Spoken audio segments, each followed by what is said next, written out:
Subukan niyo munang mawalan ng mahal niyo sa buhay bago niyo sabihin sa akin yan. Eh, hindi niyo ako naintindihan eh. Lahat ng pagkakataon, binigay ko na sa'yo para magbago ka, pero wala kang ginawa. Teniente, huwag mo sayangin ang panahon. May pagkakataon pang tumaas ang iyong ranggo.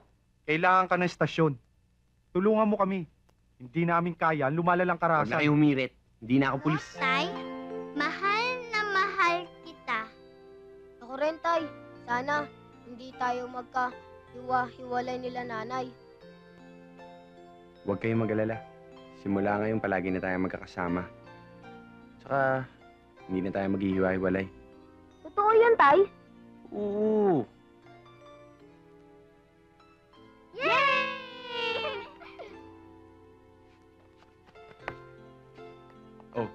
Saan naman kayo pupunta? Dali lang po, Tay. Pupunta lang po kami kay Mami. Sandali lang! Anak! Anak!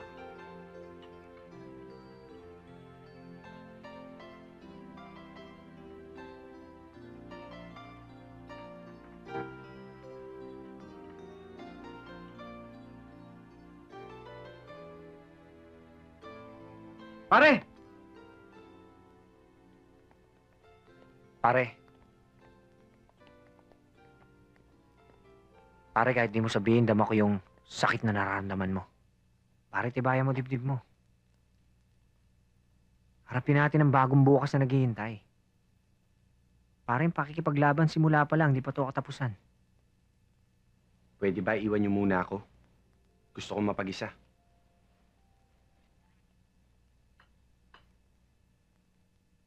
Sinabi na umalis muna kayo eh!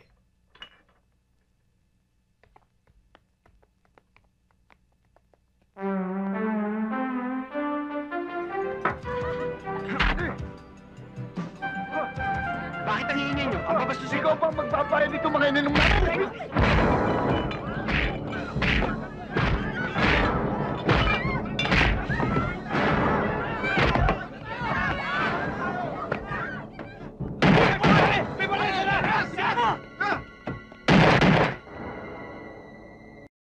Tatapang niyo ah! Sino ba palag?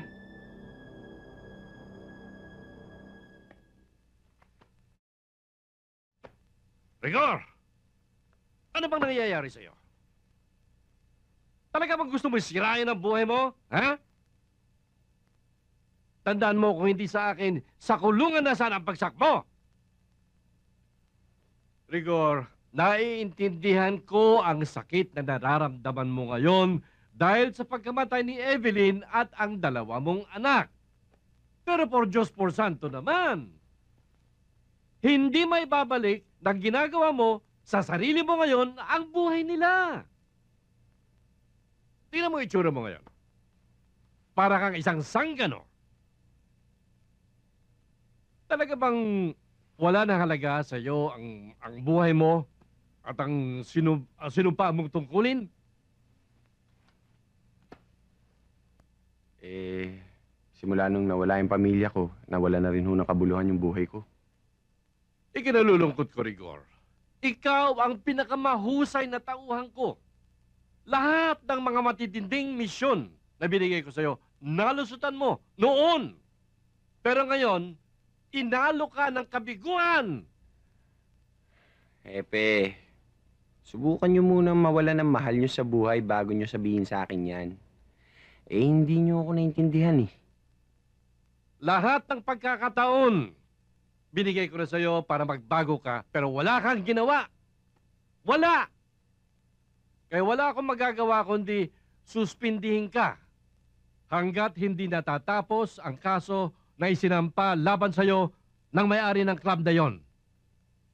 Ngayon, pag nagliwanag na ang utak mo, saka na lang kita may babalik sa pagkapulis.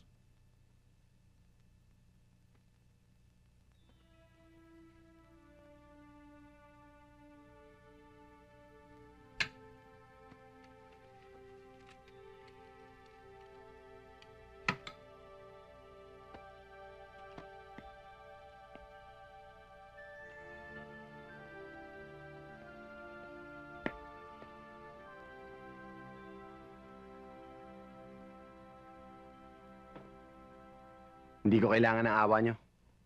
Basta't simula ngayon, kalimutan nyo na nagkaroon kayo ng opisyal sa katauhan ko.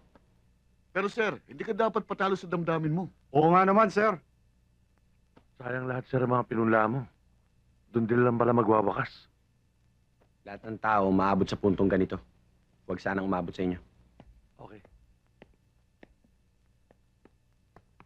Pwede pang baguhin ang lahat, Teniente. Teniente, huwag mo sayangin ang panahon.